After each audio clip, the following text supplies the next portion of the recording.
Good morning! Today is Wednesday and I'm gonna cook Filipino tamale, chicken Filipino tamale. So these are my ingredients.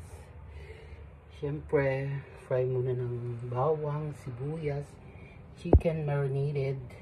Inugasan ko yan ng lemon para matanggal yung amoy. And so these are the ingredients: cassava, carrot, patatas, sibuyas, cilantro, what else? Marami. So see you later. Have a nice day. So syempre, mag-isa tayo ng bawang, sibuyas.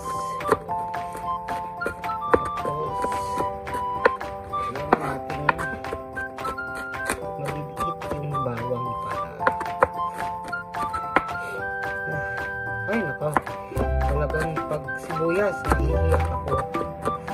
Anyway, siyempre lalagyan natin para magkulay.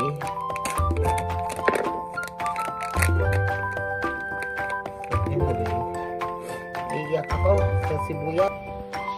So meron tayong ito yung spaghetti sauce, diba? Kuha tayo konti dyan.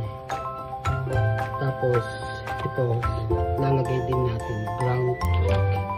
Pero mamaya na pa medyo naluto na yung chicken. So okay, baliktad pala po. Okay, ganun.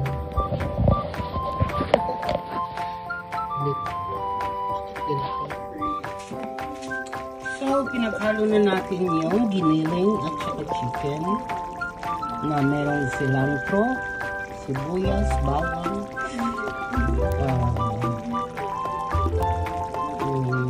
mamasita na atchote. So, ngayon lalagyan naman natin ng pork. So, hinalo na natin yung tomato sauce. Kasi kung tomato paste, maasim. So, ito natural na. Sarap talaga ang manok pag malinis.